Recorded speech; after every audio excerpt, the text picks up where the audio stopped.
नमस्ते दोस्तों। जय श्री कृष्णा। दोस्तों, इस वीडियो में आपका स्वागत है।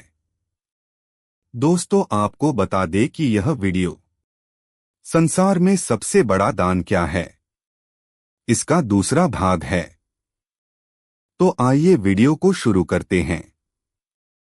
धीरे धीरे ऐसे ही समय गुजर रहा था और हर गुजरते दिन के साथ शौर्यवीर की उम्र भी बढ़ रही थी। राजा और रानी इस बात को लेकर मन ही मन चिंतित रहते कि उनका पुत्र अब अपने जीवन के अंतिम समय की ओर बढ़ रहा है। उन्हें महात्मा की वह भविष्यवाणी हमेशा याद रहती कि शौर्यवीर की आयु केवल 20 वर्ष ही होगी। इस दुखद सत्य को केवल राजा और रानी ही जानते थे। उन्होंने यह बात किसी और को नहीं बताई थी ताकि महल में कोई चिंता का माहौल न बने।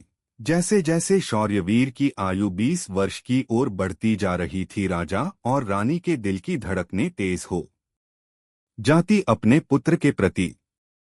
उनका प्रेम और मोह इतना अधिक था कि वे चाहकर भी इस चिंता से मुक्त नहीं हो पाते थे। भगवान विष्णु जी कथा सुनाते हुए आगे कहते हैं, हे देवी, फिर वह दिन भी आ जाता है जब शौर्यवीर के जीवन के मात्र 3 दिन शेष रह जाते हैं। राजा और रानी का दिल भारी हो जाता है। राजा बार बार अपने मन में सोचने लगा कि अब मैं क्या करूं, मेरा पुत्र 3 दिन बाद मुझसे हमेशा के लिए दूर हो जाएगा। क्या कोई ऐसा उपाय नहीं है जिससे मैं उसे बचा सकूं। रानी भी इस दुख से भरी थी और हर पल अपने पुत्र के जीवन की कल्पना करती रहती, इसलिए उनके पुत्र मोह ने उन्हें बीमार और कमजोर बना दिया था। दोनों इतने दुखी थे कि अब उन्होंने भोजन करना भी छोड़ दिया था, परंतु अपनी पीड़ा को उन्होंने किसी के सामने प्रकट नहीं किया। वे नहीं चाहते थे कि महल के लोग उनके पुत्र की मृत्यु की बात सुनकर दुखी हो और चिंता में पड़ जाएं। फिर वह आखिरी दिन भी आ पहुंचा जिस दिन शौर्यवीर की आयु पूरी होनी थी, उसकी मृत्यु होनी थी। फिर उस दिन जैसे ही सुबह हुई, राजा और रानी अपनी चिंता और दुख से व्याकुल होकर भगवान भोलेनाथ के मंदिर में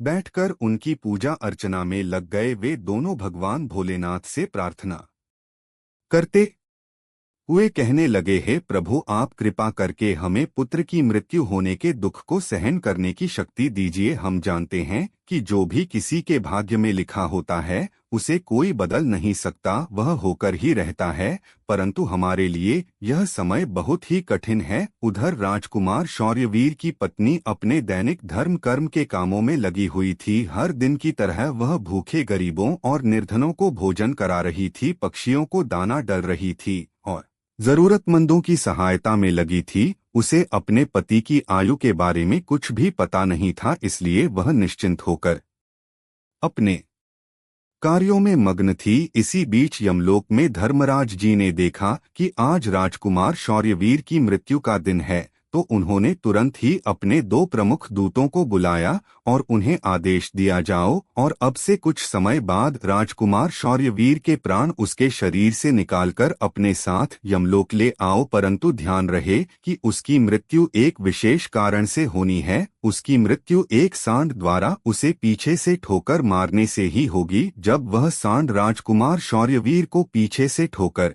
मारेगा तभी उसके प्राण हमारे पास आ सकेंगे। इसके लिए तुम दोनों एक सांड के पास जाकर उसे राजकुमार शौर्यवीर की मृत्यु के लिए प्रेरित करो। धर्मराज के आदेशानुसार वे दोनों दूत यमलोक से धरती पर जाने के लिए तत्पर हो गए। भगवान विष्णु जी माता लक्ष्मी से कहते हैं, हे देवी, वे दोनों यमदूत राजकुमार शौर्यवीर के प्राण लेने के लिए आकाश मार्ग से होते हुए पृथ्वी लोक पहुंच जाते हैं। दूसरी ओर धर्मराज की माया के प्रभाव से एक सांड ने अपने मन में सोचा कि आज मुझे राजमहल के सुंदर बगीचे में प्रवेश करना चाहिए और वहां घूमना चाहिए।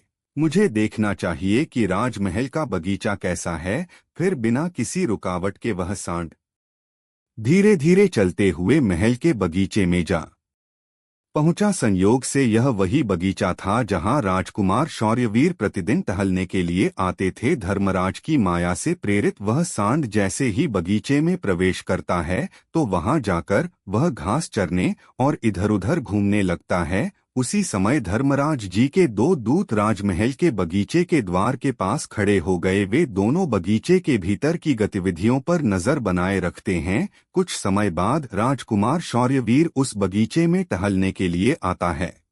राजकुमार शौर्यवीर को सांड के वहां होने का एहसास नहीं था और वह अपने विचारों में खोए हुए बगीचे में टहलने लगता है। तब वे दोनों यमदूत अपने मन में सोचते हैं, अब बस थोड़ी ही देर में राजकुमार शौर्यवीर की आयु समाप्त होने का समय निकट आ जाएगा। हमें इंतजार है उस पल का जब यह सांड राजकुमार को ठोकर मारेगा, तब हम उसके प्राण लेकर यमलोक लौट जाएंगे। जब वे दोनों दूत यह विचार कर रहे थे कि तभी क्या होता है कि एक अन्य नगर में एक निर्धन ब्राह्मण रहता था। उस ब्राह्मण की एक पुत्री थी जिसका समय रहते उसने विवाह कर दिया था, लेकिन दुर्भाग्य से उसकी बेटी का पति एक दुष्ट प्रवृत्ति का व्यक्ति था जो बहुत ही मदिरापान करता था, जुआ खेलता था और पराई स्त्रियों के साथ संबंध बनाता था। यही नहीं, वह अपनी पत्नी को नशे में होकर अक्सर मारता पीटता था और उसे घर से निकालना चाहता था। उसकी इस आदत के कारण गरीब ब्राह्मण की बेटी बहुत ही दुखी और पीड़ित रहने लगी थी।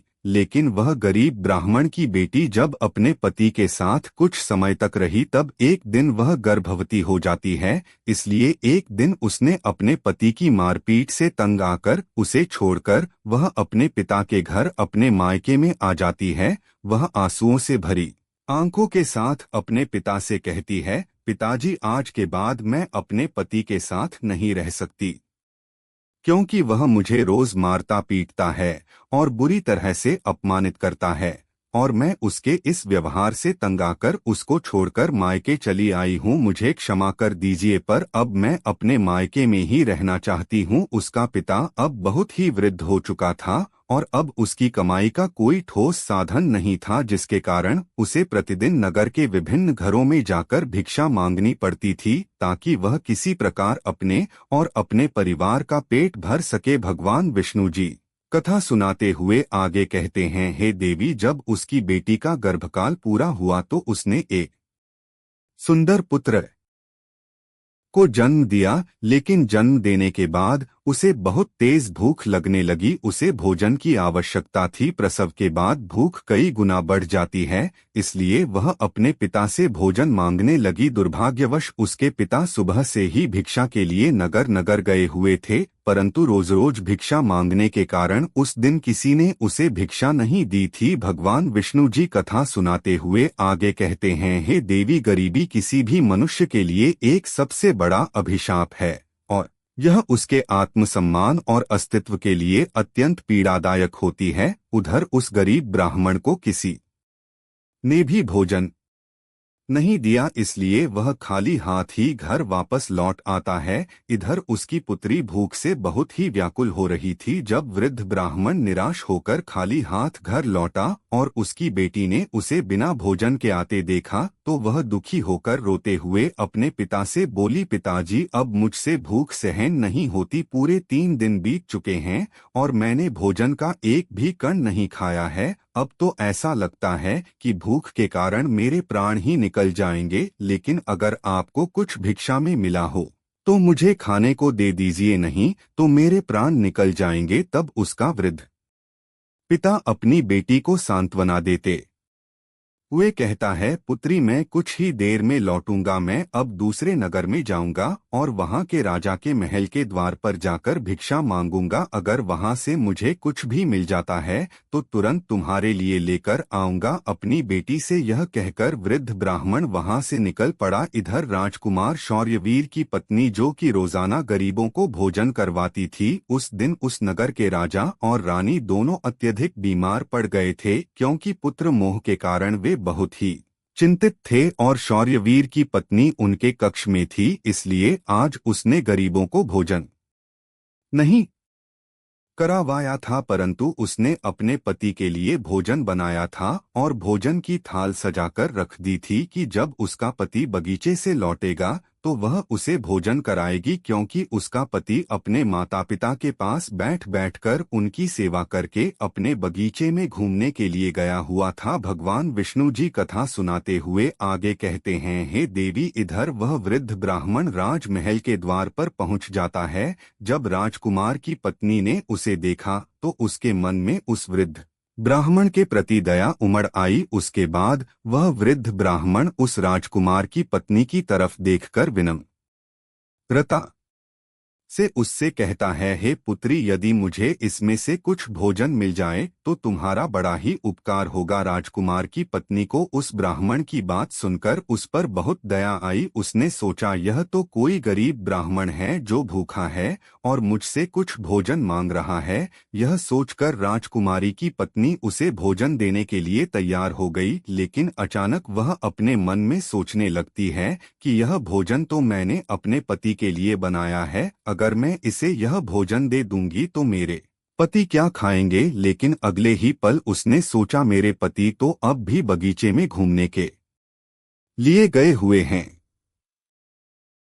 तब तक मैं यह भोजन इस गरीब ब्राह्मण को दे देती हूँ, और जब मेरे पति वापस आएंगे तो मैं उनके लिए नया भोजन बना दूंगी। यह भूखे ब्राह्मण की सहायता करना अधिक आवश्यक है। अपने मन में यह सोचकर राजकुमार की पत्नी ने अपने पति के लिए बनाया हुआ भोजन उस भूखे ब्राह्मण को दे दिया। उसके बाद वह ब्राह्मण भोजन की थाली लेकर जल्दी जल्दी अपने नगर की ओर रवाना हो गया और वह भोजन लेकर अपने घर आ गया। उसकी पुत्री 3 दिनों से भूखी थी। उसने 3 दिनों से कुछ भी नहीं खाया था और उसके चेहरे पर भूख की पीड़ा साफ झलक रही थी। उधर राजकुमार शौर्यवीर, जो बगीचे में टहलने गया था, अपने कक्ष की ओर वापस लौट रहा था। बगीचे के बाहर खड़े यमदूत राजकुमार के प्राण लेने के लिए तैयार थे और एक सांड भी धर्मराज की माया से प्रेरित होकर वही घूम रहा था। वे दोनों यमदूत मन में सोच रहे थे कि बस अब कुछ ही पल बाकी है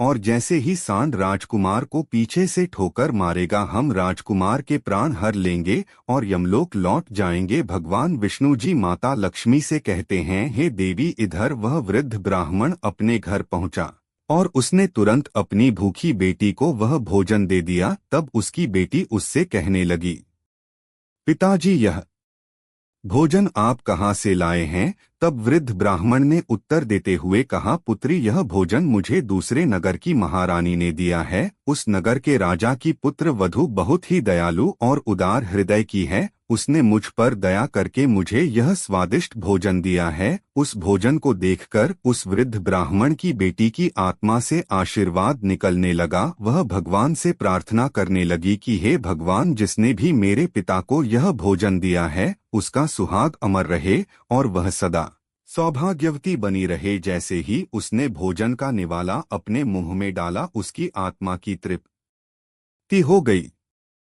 और उसकी आत्मा से सच्चे मन से आशीर्वाद निकलने लगे कि महारानी का पति दीर्घायु और स्वस्थ रहे। इधर राजकुमार शौर्यवीर अपने महल की ओर बढ़ रहा था और बगीचे के बाहर खड़े यमदूत उसकी मृत्यु का बेसब्री से इंतजार कर रहे थे। परंतु जैसे ही राजकुमार बगीचे में उस सांड के सामने पहुंचा तो सांड ने तुरंत उसे पीछे से ठोकर मारने के लिए अपनी ताकत जुटाई। वह अपनी सींग से उसे मारने ही वाला था कि तभी अचानक से 2 देवदूत वहां प्रकट हो जाते हैं और अपनी दिव्य शक्ति से उस सांड को बेहोश कर देते हैं।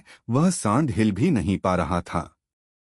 उसमें आगे बढ़ने की बिल्कुल भी शक्ति नहीं बची थी। इस पर वह सांड अपने मन में सोचने लगा कि यह मुझे क्या हो गया? अभी तो मैं इस राजकुमार को पीछे से ठोकर मारने आया था और अब मैं खुद ही चलने में असमर्थ हूँ। उसकी समझ में नहीं आ रहा था कि यह सब कैसे और क्यों हो रहा है। भगवान विष्णु जी माता लक्ष्मी से कहते हैं, हे देवी, यह सब उस ब्राह्मण की भूखी बेटी के आशीर्वाद का प्रभाव था जो उसने भोजन करते समय दिया था। उस आशीर्वाद की शक्ति के कारण ही वे देवदूत वहां आकर खड़े हो गए थे। इसके बाद वे देवदूत यमराज के उन दूतों से कहते हैं, हे यमदूत, तुम इस राजकुमार के प्राण नहीं ले सकते। जिस प्रकार श्राप असर दिखा सकता है उसी प्रकार आशीर्वाद भी फलित हो सकता है। अब राजकुमार और सांड के बीच वे दो देवदूत आशीर्वाद रूपी दीवार बनकर खड़े थे और राजकुमारी का दान मृत्यु के समय को आगे नहीं बढ़ने दे रहा था। फिर वे यमदूत उन देवदूतों से कहते हैं, हे देवदूतों, तुम सभी यहाँ से लौट जाओ और हमें हमारा काम करने दो, क्योंकि हमारा उद्देश्य है इस राजकुमार के प्राण लेकर यमलोक लौट जाना। तब देवदूतों ने दृढ़ता से उत्तर दिया, नहीं यम दूतों, ऐसा कभी नहीं हो सकता, हमारे रहते यह असंभव है, क्योंकि हमें स्वयं भगवान शिव जी ने यहाँ भेजा है। दोनों पक्षों के बीच बहस छेड़ गई और फिर यह बहस धीरे धीरे एक युद्ध में बदल गई। देवदूतों की अद्वितीय शक्ति के सामने यमदूत असहाय हो गए और हार मानकर वापस यमलोक लौट गए। यमलोक में पहुंचकर यमदूतों ने यमराज जी से कहा, हे महाराज, हम उस राजकुमार के प्राण नहीं ले पाए। तब यमराज जी अपने उन दूतों से कहते हैं, यह कैसी विडंबना है, तुम लोग खाली हाथ क्यों वापस लौट आए। यमराज जी की बात सुनकर यमदूत यमराज जी से कहते हैं, हे महाराज, हम उस राजकुमार के प्राणों को लेने के लिए गए थे, लेकिन अचानक से पता नहीं दो देवदूत हमारे सामने आकर खड़े हो गए और उन दोनों के सामने हमारी कोई भी शक्ति काम नहीं कर पाई। यमराज यह सुनकर सोच में पड़ गए और बोले, ऐसी कौन सी बड़ी शक्ति है जो उस राजकुमार की मृत्यु के मार्ग में बाधा बन रही है। फिर वे यमदूत यमराज जी से कहते हैं, हे महाराज, एक तो उसके दान की शक्ति और आशीर्वाद की शक्ति, जिसने देवदूतों को और भी शक्तिशाली बना दिया है। तब यमराज जी अपने दूतों से कहते हैं, लगता है यह कार्य तुमसे नहीं हो पाएगा, तुम लोग रहने दो, मुझे स्वयं पृथ्वी लोक पर जाकर उस राजकुमार के प्राण लेने होंगे। भगवान विष्णु जी कथा सुनाते हुए आगे कहते हैं, हे देवी, फिर अपने दूतों से इतना कहकर यमराज जी स्वयं पृथ्वी लोक पर पहुंच जाते हैं और उस राजा के महल के बगीचे में प्रकट हुए। वहां उन देवदूतों से यमराज जी कहते हैं, हे देवदूतों, क्या तुम लोग नहीं जानते कि विधि का विधान अटल है। जब किसी की आयु पूरी हो जाती है तो उसे यमलोक जाना ही होता है, और इस राजकुमार की भी आयु अब पूर्ण हो चुकी है, इसलिए मैं इसके प्राण लेने आया हूँ। तब देवदूतों ने यमराज से कहा, हे प्रभु, आप हमें बताइए कि ब्रह्मा जी और विष्णु जी तक को भी श्राप का प्रभाव सहना पड़ा था। यदि श्राप का मान रखा जा सकता है तो क्या आशीर्वाद का मान नहीं रखा जा सकता। इस राजकुमार को भूखे को भोजन देने का आशीर्वाद प्राप्त है। उन देवदूतों की बात सुनकर यमराज जी उन देवदूतों से कहते हैं, आप लोग सत्य कह रहे हैं, परंतु अब मुझे क्या करना होगा। तब वे देवदूत यमराज जी से कहते हैं, हे प्रभु, आप इस राजकुमार की आयु 100 वर्ष कर दीजिए, इसके बाद ही आप इस राजकुमार के प्राण लेने के लिए पधार सकते हैं, और यही भगवान शिव जी का भी आदेश है। उन देवदूतों की बात मानकर यमराज जी ने राजकुमार शौर्यवीर की आयु 100 वर्ष कर दी और वापस यमलोक लौट गए। भगवान विष्णु जी कहते हैं, हे देवी, प्रकार एक भूखे को भोजन देने के पुण्य के कारण उस राजकुमार की मृत्यु टल गई और उसकी आयु भी बढ़ गई। इसी कारण कहा जाता है कि अन्न दान सबसे बड़ा दान है। किसी भूखे को दिया गया अन्न अश्वमेध यज्ञ के फल के बराबर होता है। भगवान विष्णु जी माता लक्ष्मी जी से कहते हैं, हे देवी, अब तो आपके सभी प्रश्नों के उत्तर आपको मिल गए होंगे। तब माता लक्ष्मी जी भगवान श्री हरि विष्णु जी से कहती है, हे प्रभु, आज आपने मुझे अज्ञान प्रदान किया है और मेरे सभी प्रश्नों का समाधान भी कर दिया है, इसलिए मैं आपको विश्वास दिलाती हूँ कि मैं इस कथा का विस्तार समस्त संसार में अवश्य करूंगी। तो दोस्तों, आशा है यह कथा आपको जरूर पसंद आई होगी। अगर आपको यह कथा अच्छी लगी हो तो वीडियो को लाइक और चैनल को सब्सक्राइब अवश्य करें। इस वीडियो को अपने दोस्तों के साथ भी शेयर करें। कमेंट बॉक्स में लिखिए, जय श्री राधे कृष्ण कृष्ण। तो मिलते हैं अगले वीडियो में, तब तक के लिए आप अपना ख्याल रखिए। धन्यवाद। तो दोस्तों, आशा करता हूँ आपको आज की यह कथा जरूर पसंद आई होगी। दोस्तों, अगर आपको आज की यह कथा कुछ सिखा गई हो तो इस वीडियो को लाइक जरूर करें और इसे अपने दोस्तों के साथ भी शेयर करें और हमारे चैनल को सब्सक्राइब करना ना भूलें। प्रेम ले कमेंट बॉक्स में लिखिए, जय श्री राधे कृष्णा। तो मिलते हैं अगली वीडियो में, तब तक अपना ख्याल रखें। धन्यवाद।